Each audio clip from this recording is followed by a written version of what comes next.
आज हम एक ऐसी कुंडली देखते हैं जिनका जन्म 16 फरवरी 1972 में, यहां देखें 16 फरवरी 1972 में 11:30 रात में गोरखपुर यूपी में हुआ है।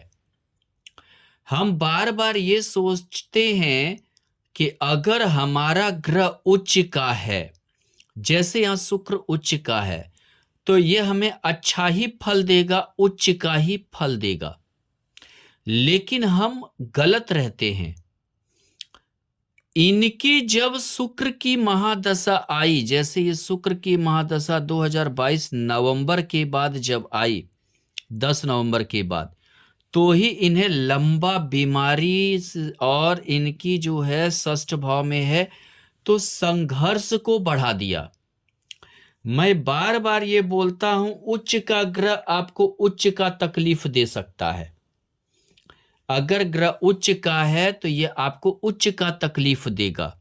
यहां अगर शुक्र उच्च का है तो इन्हें उच्च का तकलीफ दिया। अब कैसे? सबसे पहली बात कि हम एक कुंडली से इसे नहीं देखेंगे, हम नवमांश से भी देखेंगे, दशमांश जिससे हम कर्म जानते हैं उससे भी इस चीज को देखेंगे, ऐसा क्यों हुआ। सबसे पहली बात क्या है कि ये शुक्र को देखें तो ये शुक्र लग्नेश होकर षष्ठ भाव में है, यानी कि अपने घर से भी षष्ठाष्टक योग में है, जो रोग को बढ़ाया। यानी कि लग्नेश षष्ठ भाव में संघर्ष को बढ़ाया, उच्च का ग्रह है तो उच्च का संघर्ष दिया। और दूसरी बात क्या है कि लग्नेश षष्ठ भाव में रोग को भी बढ़ाया। यानी कि समझिए कि आते ही शुक्र की महादशा आते ही डायबिटीज वगैरह या समझिए कोलेस्ट्रॉल वगैरह का योग को बढ़ाया। डायबिटीज हमेशा गुरु और मंगल की युति, गुरु शुक्र का युति इत्यादि देता है। यहां देखें तो कुंडली में गुरु और मंगल मंगल गुरु को देख भी रहा है, गुरु मंगल को देख रहा है। डायबिटीज का तो योग बनाया, ऊपर से शुक्र गुरु के घर में है, ये भी डायबिटीज या थायराइड देता है, जो डायबिटीज कोलेस्ट्रॉल इत्यादि के योग को बढ़ाया। दूसरी बात, हम लोग हमेशा विपरीत राजयोग पर जाते हैं, हर्ष योग, सरल योग और जिसको बोलते हैं विमल योग। लेकिन हमने कभी विपरीत राजयोग का बहुत अच्छा फल आज तक नहीं पाया। यहां पर देखें तो षष्ठेश होकर अष्टमेश होकर शुक्र षष्ठ भाव में है। अष्टमेश होकर यानी कि संघर्ष, यानी कि समझिए अष्टम भाव जो है ये हमें जकड़ा हुआ पीड़ा देता है। ये क्या किया कि संघर्ष को इनके जीवन में बढ़ाया। यानी कि अष्टमेश होकर षष्ठ भाव में था तो संघर्ष से पीछा इन्हें नहीं छूटा। दूसरी बात, जकड़ा हुआ रोग अष्टम भाव देता है, जो षष्ठ भाव में तो जकड़ा हुआ रोग मिला, जैसे जो रोग जाता ना हो।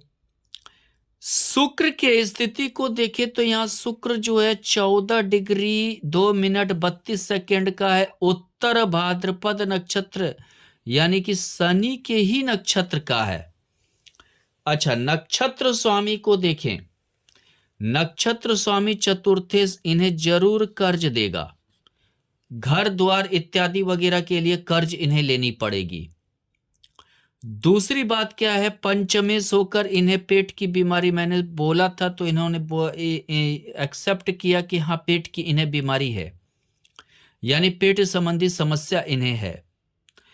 दूसरी बात, शनि जो नक्षत्र स्वामी है ये बैठा है अष्टम भाव में, इन्हें यानी कि कष्ट दिया।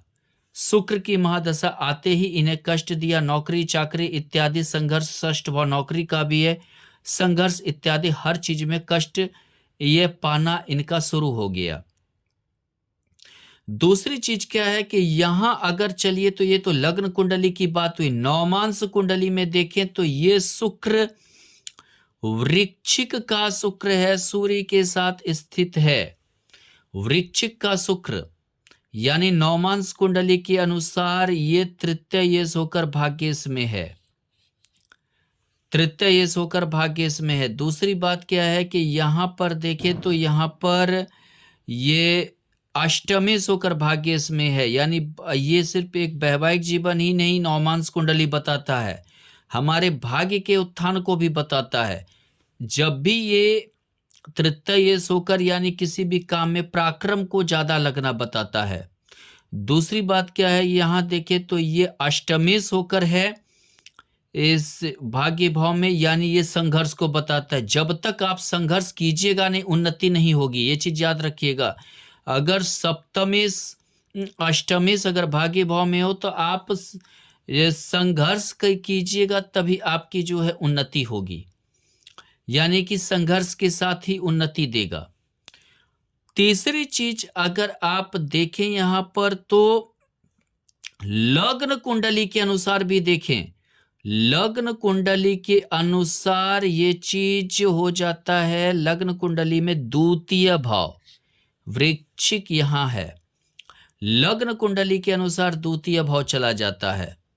और द्वितीय भाव जाने का अर्थ क्या हुआ कि यहां पर जो है द्वितीय भाव में हालांकि धन का तो वृद्धि करेगा, हो सकता है ये पारिवारिक संपत्ति भी आगे जाके शुक्र की महादशा में मिले।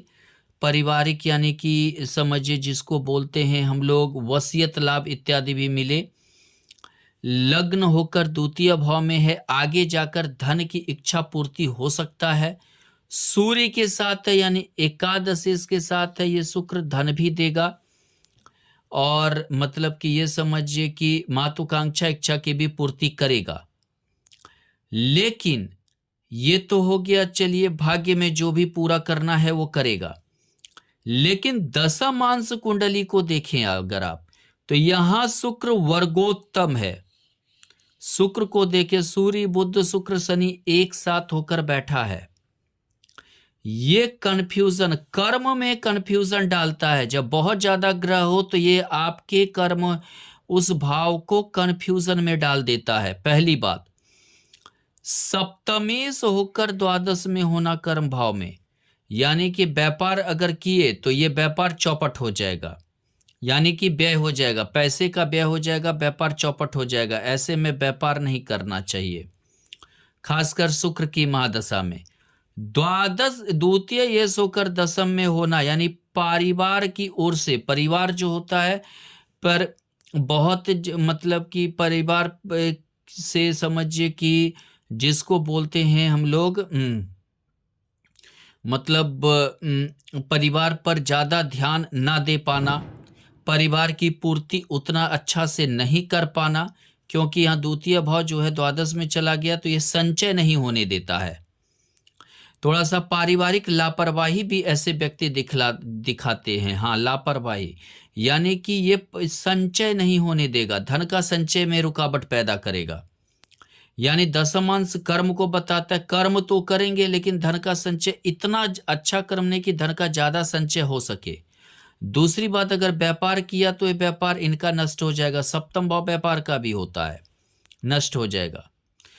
अगर यहाँ देखिए तो ये शनि के साथ है, शुक्र शनि और बुध वगैरह के साथ है, यानी षष्ठेश के साथ है। संघर्ष बढ़ेगी, संघर्ष बढ़ने के बावजूद भी जो है मतलब कर्म से धन का अर्जन नहीं उतना हो पाएगा जितना होना चाहिए।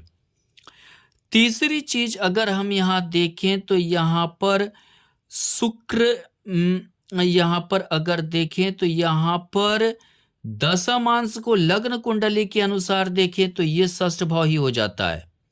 षष्ठ भाव में वर्गोत्तम शुक्र हो जाता है जो सूर्य बुध शुक्र शनि के साथ है। तो ऐसे में क्या होता है कि कुछ सामाजिक ध्यान ज्यादा जाने लगते हैं। सूर्य शनि का युति सामाजिक ध्यान की ओर ज्यादा आकर्षित करता है, और जो इन्हें अपना कर्म करना चाहिए वो चीज में ध्यान उतना नहीं हो पाता है।